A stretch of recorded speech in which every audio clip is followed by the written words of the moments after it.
Maintenant que le ménage initial a été effectué, les configurations de base sont faites, le moment est venu pour nous de d'interagir avec les extensions de SiteGround dans le but de rendre notre site web vraiment prêt à aller à l'étape supérieure. Une fois de plus, ces manipulations peuvent être faites une fois que le site web a déjà été mis en place, développé, les contenus ont été rajoutés, mais je trouve qu'il est plus logique de les faire au départ, ça vous permet d'avoir de bonnes bases. Alors je vais commencer par les options de sécurité. Donc lorsque vous installez un site web à partir des options de SiteGround, ce site web là sera installé avec deux extensions par défaut. Une extension qui vous permet de gérer ou d'optimiser la sécurité de votre site web, en plus des mesures de sécurité qui sont déjà au niveau de l'hébergement, et une autre extension qui va vous permettre d'optimiser tout ce qui est performance, vitesse, etc.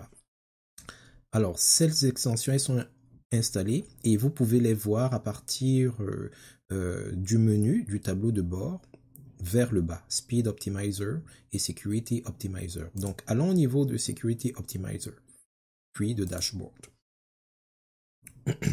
Alors, vous avez, laissez-moi augmenter un tout petit peu.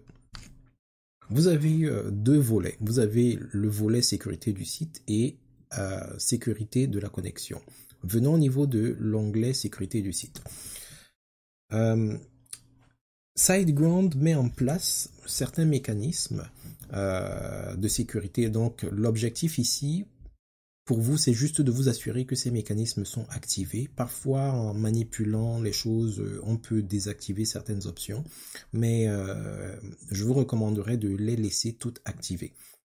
Donc, protéger les dossiers système activés, c'est intéressant parce qu'il y a certains codes malicieux qui vont essayer de venir corrompre vos fichiers de l'intérieur. Donc, lorsque vous activez ceci, ça rend cela possible. Cachez la version de WordPress. Pourquoi? Parce que parce que vous savez, tout ce qui est développement, langage de programmation, ça vient avec des vulnérabilités à un moment ou à un autre. Donc, si les pirates savent quelle est la version de PHP ou de WordPress que vous avez sur votre site web, et que cette version-là comporte comment est-ce qu'on appelle ça, des vulnérabilités, ils peuvent essayer de s'en servir. Mais s'ils ne savent pas du tout quelle est la version que vous avez, ce sera plus difficile pour eux. Donc, on laisse activer. Disable Themes and Plugins Editor. Par défaut, il existe ce qu'on appelle un éditeur de thèmes et d'extensions qui permet de rajouter du code manuellement dans les extensions et les thèmes. Si vous savez exactement ce que vous faites et que vous avez besoin de le faire, vous pouvez désactiver ceci. Ok. Par contre,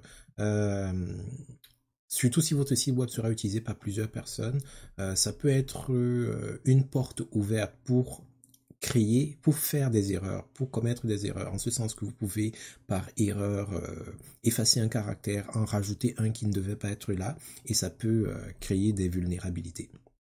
Le XML RPC, si votre système n'a pas besoin de s'en servir, désactivez-le parce que ça fait partie des choses qui peuvent ouvrir la porte. Si vous ne savez pas de quoi il est question, désactivez-le tout simplement, donc laissez-le comme ceci. Les RSS et les feeds Atom également, si vous n'en avez pas activement besoin, désactivez-les. Alors c'est un peu délicat, pourquoi? Parce que certaines personnes vont laisser ces flux-là activés pour permettre aux gens de se connecter à leur site web, d'avoir les mises à jour de leur site web. Mais si c'est pas quelque chose qui vous intéresse, je vous recommande fortement de le désactiver parce qu'il y a des attaques qui viennent par là. Les attaques cross-site, rassurez-vous que c'est également activé et je vous recommanderais également d'activer le dernier bouton qui est là. Donc, ces mesures de protection vont être combinées avec celles qui sont faites au niveau de l'hébergement et ça sécurise davantage votre site web. Venons maintenant au niveau des aspects de connexion. Donc, ici, vous pouvez décider d'avoir une adresse de connexion au tableau de bord de WordPress qui est différente. Alors, par défaut, comme on l'a vu tantôt, si je veux accéder au tableau de bord, sur n'importe quel site web WordPress, il suffit que je mette le nom de domaine du site web WordPress, que j'ajoute un slash à la fin, puis wp-admin. Et là, ça va me présenter l'interface d'administration. Il me suffira donc de fournir le nom d'utilisateur et le mot de passe pour y accéder. C'est comme ça sur tous les sites web WordPress. Si vous ne voulez pas que votre interface d'administration soit facilement accessible, vous pouvez venir ici personnaliser. Alors, c'est pas forcément un drame que on sache ou que le chemin vers l'interface d'administration soit toujours le même, parce que arriver ici, c'est pas vraiment ça le plus grand enjeu. Le plus grand enjeu, c'est si les pirates sont capables de connaître votre nom d'utilisateur et votre mot de passe. Donc, qu'ils connaissent cette adresse toute seule, c'est pas vraiment un enjeu. Mais s'ils ne sont même pas capables de se connecter à l'interface d'administration, même s'ils ont votre nom d'utilisateur et votre mot de passe, ce sera quand même un peu compliqué. Donc, c'est juste une mesure supplémentaire que vous mettez pour renforcer la sécurité de votre site web. Donc, pour y arriver, vous venez au niveau du menu du tableau de bord, Security Optimizer, vous venez sur Login Security, et au niveau de Custom Login URL, vous cliquez sur Configurer, et vous venez ici choisir Custom. Donc ici, il faut juste taper le nom qui doit servir à la connexion. Donc si par exemple je voudrais que le nom soit Castafiore, ok, il faut que je copie ça parce que je risque pas m'en souvenir, et que je clique sur confirmer.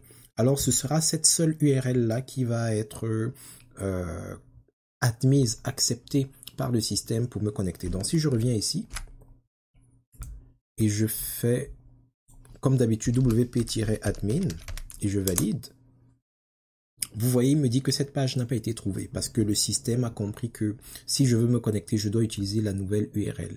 Si par contre, au lieu de wp-admin, je mets mon fameux Castafiore, c'est là qu'il me permet, qu'il m'offre l'interface pour que je puisse me connecter. Donc c'est une mesure de sécurité supplémentaire. Autre chose, si vous voulez, vous vous êtes rendu compte que vous vous faites pirater, les gens essayent de se connecter à l'interface d'administration un peu trop souvent, et que vous avez un poste ou un emplacement à partir duquel vous estimez que c'est sécuritaire de se connecter, alors vous pouvez mettre l'adresse IP de cette zone-là, ok, pour dire que si quelqu'un se connecte à partir de cette IP-là, autorise l'accès au site web, sinon bloque. Ça peut être pertinent si par exemple vous avez un bureau et vous voulez que ceux qui gèrent le site web se connectent à l'interface d'administration de votre site web uniquement à partir du bureau. S'ils sont en télétravail, s'ils sont en voyage, je ne sais pas dans quelle partie du monde, ça ne doit pas être possible.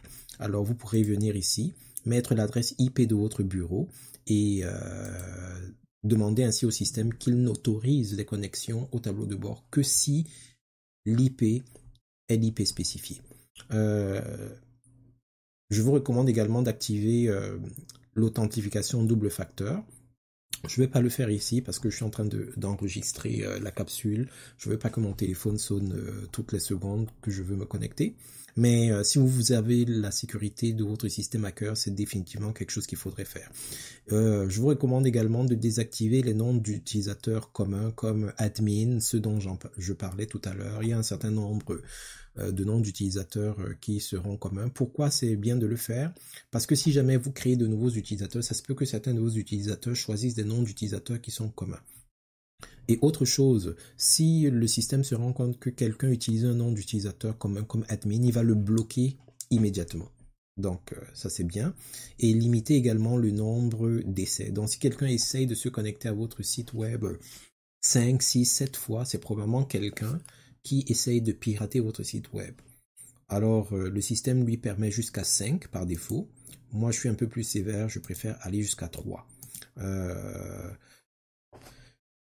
Ça fait que si quelqu'un rate sa combinaison nom d'utilisateur mot de passe 3 fois, il est bloqué du système pendant un certain nombre de temps.